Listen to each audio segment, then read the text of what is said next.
Hello, I'm Gary Erickson, President of Windfall Financial, and I would like to welcome you to our inaugural tutorial, Cash Flow Management.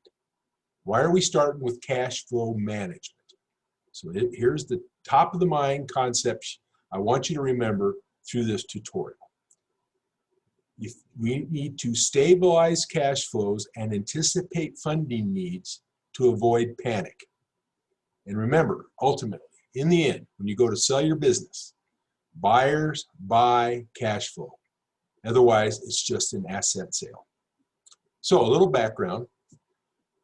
I'm a former veterinarian, practiced over in Helena, and after 20 years, I developed a pretty strong interest in business management and financial analysis. So I sold my practice, obtained a master's degree in finance, and other credentials and designations along the last 20 years to facilitate my knowledge base. And I have created Windfall Financial as a holistic, all-encompassing, comprehensive, fee-only, independent advisory practice. So the practice consists of three components: wealth management, tax, and business advisory services. We are, again, a fee-only fiduciary, which means we must put the client's interests above all. I have signed a sworn statement to that effect. So that fiduciary is meaningful. We do not sell commission products. We're fee-only. We do not sell commission products. Therefore, we don't push insurance or annuities. Strictly fee-based. So what's wealth management? We will create and manage custom portfolios based on your risk tolerance and life goals. Okay? Tax preparation speaks for itself, but what's comprehensive is tax planning and analysis to minimize your tax liability. And the business advisory functions to maximize profit, minimize expense, and stabilize cash flow. Remember, buyers buy cash flow, otherwise it's an asset sale. So share my screen. Okay, and here's the itinerary, kind of based on a weekly schedule. This week, introductions and overview of the cash flow management, cash budgeting process.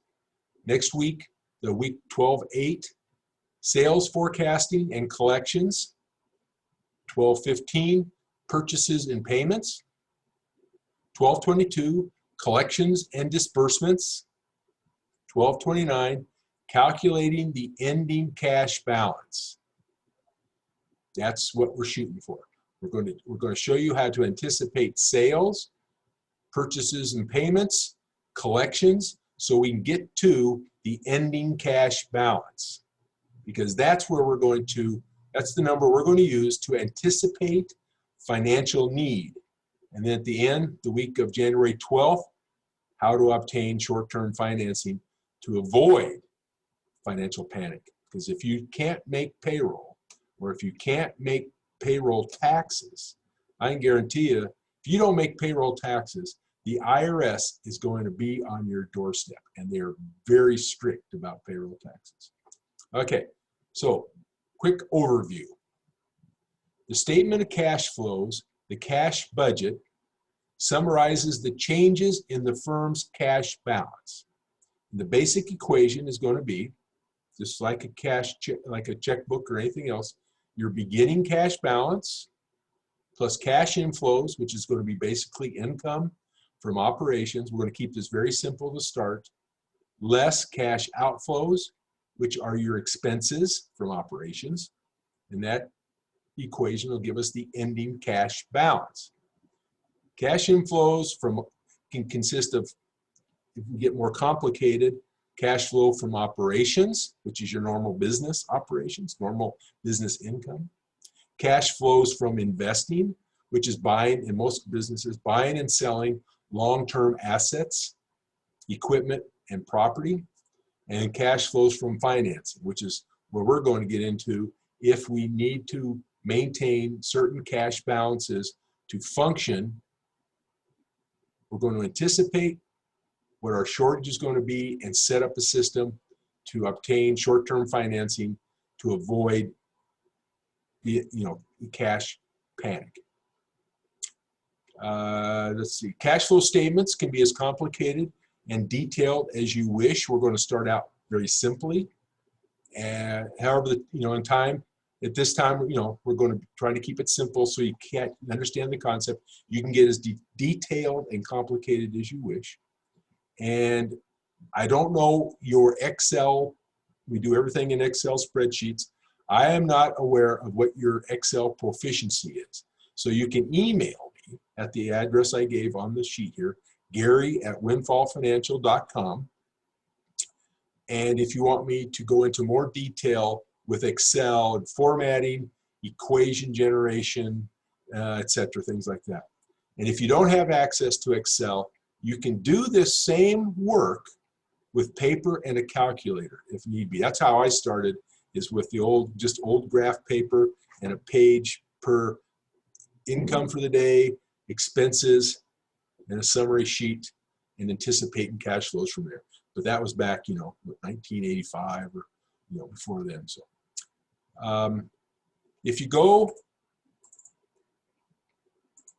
to the internet, you can also, there's no end to the cash flow templates, cash budget templates available to you. But I've started to set one up here. We're going to go over this in detail over the next few weeks.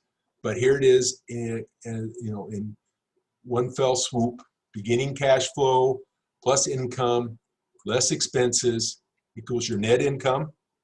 Everybody's got that concept, I think. Plus or minus financing is going to give you your ending cash flow. You can do it on a quarterly basis, or I do it on a monthly basis. So here's our beginning cash. So January, we started the month with, for example, $120,000. We had $362,000 in actual sales and collections. Our expenses came to $260,721, giving us a net income for the month of $101,000. So our ending cash, beginning cash plus income less expenses, $221,978. We've determined from our needs that we need to maintain a minimum cash balance of $150,000. So is financing needed? No. But going forward, and we'll get into more detail over the next few weeks, so don't feel like you're missing anything here, is here in March, we experience a $45,000 loss. Our ending cash flow is now down to $210,000, but our minimum's $150,000. We still don't need financing, but the trend is developing. We can see the trend here. We went from a net income of $101,000, $102,000 to $33,000 to a $45,000 loss for the month. And then if you look at April, now we have an $80,000 loss. Our ending cash balance is only $129,000. We want to maintain $150,000.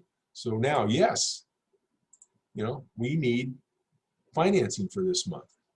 And then we'll just finish this going forward, over the next few weeks. And then finally, for those that want to, get ahead and develop a library of their own, tripe, all you got to do is Google Excel, Excel for Dummies, financial analysis with Excel, data analysis with Excel, and Cripe. The references are too numerous to count, so you got to be kind of careful. I look for little articles like this. Here's some books reviewed. Excel, all-in-one for dummies. Slaying the Excel Dragon. Here's programming for those that like to get into programming in Excel.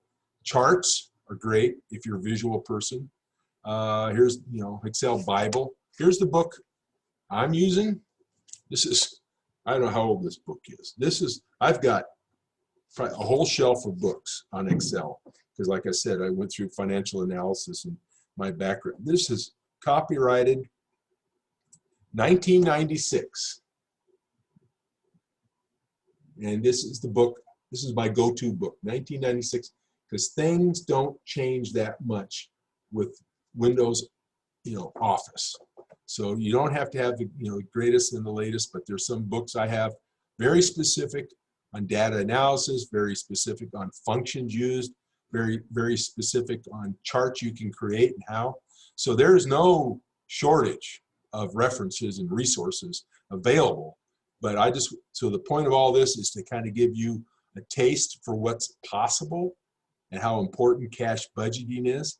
And then in the future, spring, summer, we'll get into, the wealth management component, and next fall, probably tax planning, because that's huge too. That's why it's all comprehensive. It needs to be all together because you want to create your portfolio.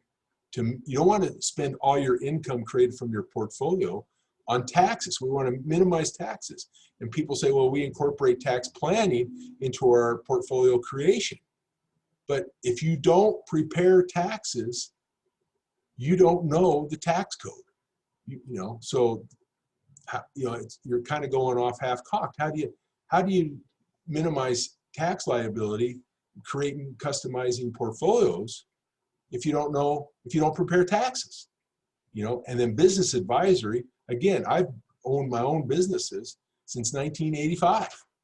And a lot of this just comes out of realizing the need to know what I'm doing and where I'm at and where I'm going. So that's what the whole point is. And the reason I'm starting with cash flow management is because today is the 3rd of December, 2020. And the end of December, unemployment runs out. In the end of January, landlords can begin to start evicting clients. And the government is continuing to shut down small businesses. So if you don't know what your cash flow looks like going forward, let the bear beware, because there's a crunch coming.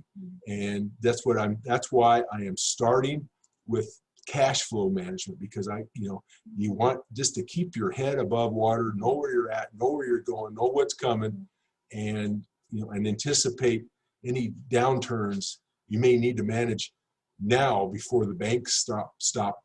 The banks are really spooked right now, especially with small businesses, about lending to small businesses, because they see a huge potential for default going forward as well. So trying to get ahead of the curve here, give you some help anticipating your cash needs and obtain financing, short-term financing before you need it, before we fall off the cliff, and while the banks are still providing it.